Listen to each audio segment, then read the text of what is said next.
Hello बच्चों, हम आपकी हिंदी की पुस्तक सर्चना का जो पहला चैप्टर पढ़ रहे हैं उसी का हम बाखंड देखेंगे तुलसीदास। ठीक है। कल हमने कबीरदास जी की जो पहली वीडियो थी हमने कबीरदास जी के बारे में पढ़ा था। अभी हम तुलसीदास जी के बारे में पढ़ेंगे। तो तुलसीदास जी का जन्म कब हुआ था? सन 1532 ईस्वी में हुआ था और इनकी मृत्यु सन 1623 ईस्वी में हुई थी। ठीक है। तुलसीदास जी का जन्म उत्तर प्रदेश के बांदा जिले के राजपुर गांव में हुआ था। तुलसीदास जी का बचपन अत्यंत कठिनाइयों में बीता था। कष्ट के दौर से गुजरकर उन्होंने गुरु नरहरिदास व शेष सनातन से शिक्षा ग्रहण की थी।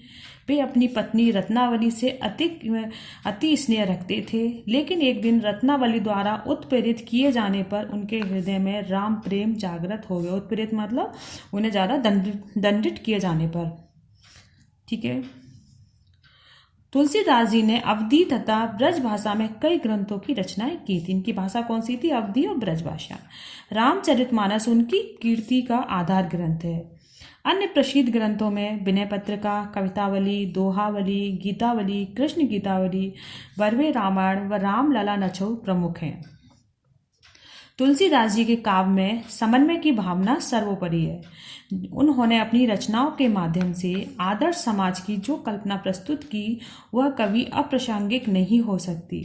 तुलसी का काव्य भारतीय समाज का आदर्श पथ प्रदर्शक है। पुस्तक में संग्रहित तुलसी के दोहे मानवता की सीख देते हैं। काम, क्रोध आदि दुर्गुणों से दूर रहना चाहिए। मानव जीवन की सार्थकता परमार्थ में है। किसमें है? परमार्थ में। मनुष्य अच्छी संगति से अच्छा व बुरी संगति से बुरा बन जाता है। सबसे हिलमिल कर रहना चाहिए। वक्त प्रतिकूल हो तो मौन रहना श्रेष्ठकर होता है। बुरे समय में धीरज, धर्म, विवेक, साहित्य, साहस, सत्यव्रत व परमात्मा में भरोसा रखना चाहिए। किसमें रखना चाहिए? धीरज, धर्म, विवेक, साहित्य, साहस, सत्यव्रत और परमात्मा में। चलो अब इनके पद देखते हैं हम। काम, क्रोध, मद, लोभ, रथ, ग्रह आसक्त दुख रूप, ते किमि जानई रघुपति ही मूढ़े परे भवकूप। इसमें कबीरदास जी कह रहे हैं कि काम, क्रोध, मद, लोभ, रथ के जो लोग काम, क्रोध, लोभ और रथ माने डूबे हुए रहते हैं और जो गृहसक्त माने परिवार के मोह को नहीं छोड़ सकते, वे मूर्ख संसार रूपी कुएं में पड़े रहते हैं। ठीक है। जो लोग काम, क्रोध, मद माने अहंकार और लोभ में, रत माने डूबे रहते हैं और जो परिवार के मोह को भी नहीं छोड़ सकते, वे किमि जनई रघुपति मूढ़े भरे भवकूप। और वो मूर्ख इस संसार रूपी कुएं में डूबे रहते हैं और वो रघुपति किमि जाने, वो राम को कैसे जान सकते हैं? वो राम को प्राप्त नहीं कर सकते हैं। ठीक है। कईवे के रसना रची, सुनवे कह किए कान, धरवे के चित हित सहित परमार्थी सुजान। इसमें तुलसीदास जी कहते हैं कि प्रभु ने, ईश्वर ने हमें अच्छी वाणी कहने के लिए जीव, रचना माने जीव, रची माने दी है। ठीक है। ईश्वर ने हमें कहने के लिए रचना यानी कि जीव दी है और सुनवे कहा और सुनने के लिए हमें कान दिए हैं। धरवे कह चित माने हृदय, और ईश्वर का ध्यान धारण करने के लिए, चित माने हृदय में, धरवे माने ध्यान धारण करने के लिए हमें हृदय दिया है। और कवि कहते हैं कि इन सब का प्रयोग हमें परमार्थी सुजान, आत्म कल्याण यानी कि ईश्वर को प्राप्त करने में करना चाहिए। ठीक है। परमार्थी का मतलब क्या हो जाएगा? आत्म कल्याण या ईश्वर की प्राप्ति में करना चाहिए। एक बार बताती हूँ इसको। इसमें तुलसीदास जी कहते हैं कि ईश्वर ने हमें कहने के लिए बाणी दी है, सुनने के लिए हमें कान दिए हैं और ध्यान धरने के लिए हमें चित माने हृदय दिया है, और इस कहते हैं इन सबका प्रयोग हमें परमार्थी माने आत्मकल्याण के लिए करना चाहिए, अर्थात ईश्वर प्राप्त करने के लिए हमें इसका प्रयोग करना चाहिए। तुलसी भलो सुसंग ते, पोच कुसंगति सोई, नाउ किन्नरी तीर असी लो बिलोकई लोही। तुलसी भलो माने भला, अच्छा, सुसंग माने सत्संग, पोच माने बुरा, कुसंगति माने कुसंगति, बुरी संगति, सोई माने होती है, नाव माने नाव, किन्नरी माने बीड़ा, तीर, तीर का मतलब होता है बाण, अस्सी माने क्या होता है तलवार, लोह माने लोहा और लोकोई माने देखा जाता है। ठीक है, इसमें दृष्टांत अलंकार है। अब हम देखते हैं, इसमें तुलसीदास जी कहते हैं कि जो व्यक्ति भलो संग सुसंगति माने जो व्यक्ति अच्छी सत संगति से अच्छा बनता है और पोच कुसंगति सोई और बुरी संगति से बुरा बन जाता है, जिस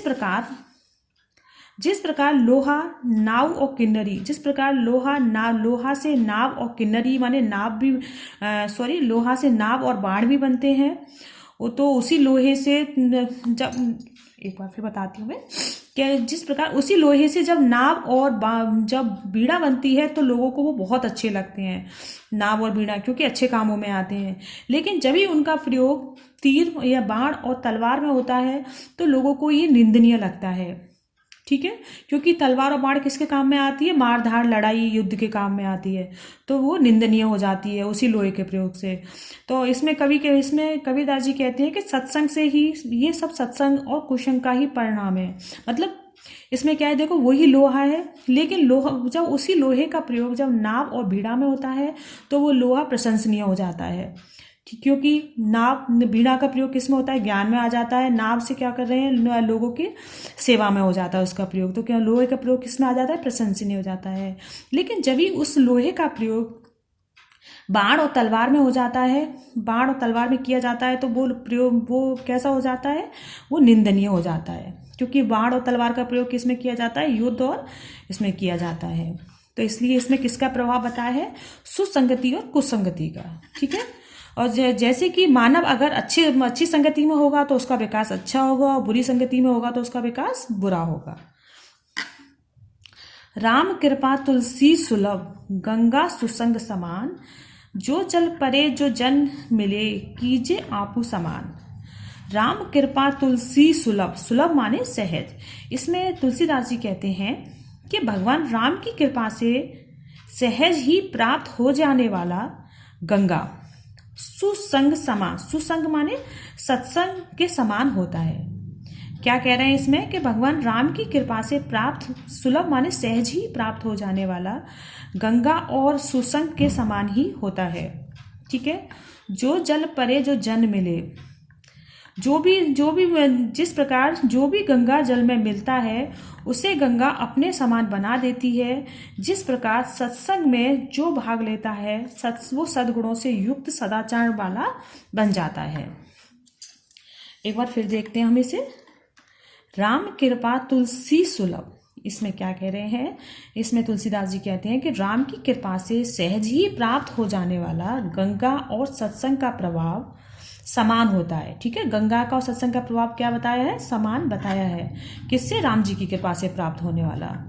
जिस प्रकार जो भी गंगा के जल में मिलता है वो सब कैसा हो जाता है, उसी जल के समान पवित्र हो जाता है, और वो उसी प्रकार सत्संग में जल के समान हो जाता है। और उसी प्रकार जब सत्संग में जो भी व्यक्ति भाग लेता है, जो भी व्यक्ति उसमें उपस्थित होता है, वो भी सद्गुणों से युक्त सद आचरण करने लगता है।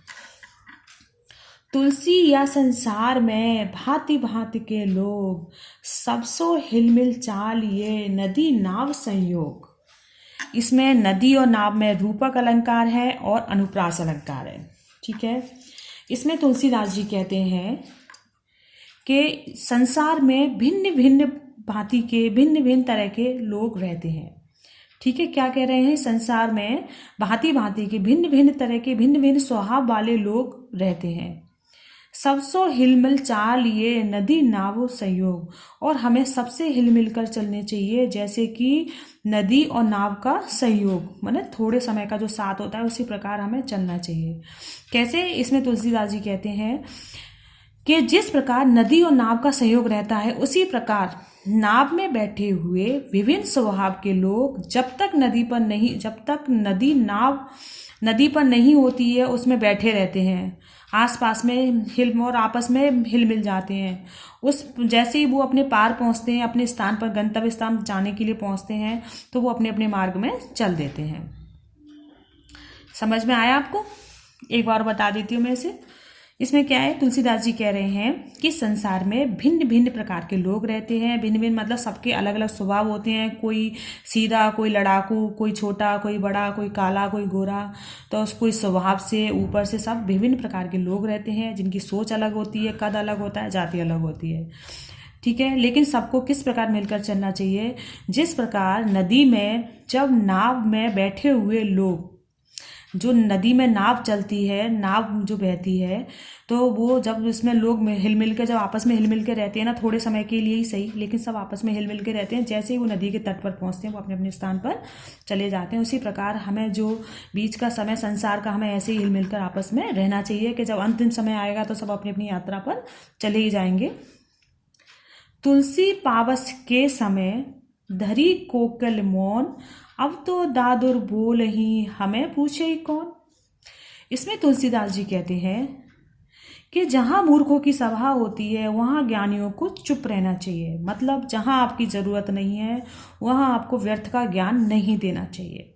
ठीक है, हमेशा सोच समझकर और जगह स्थान देकर ही हमें बोलना चाहिए।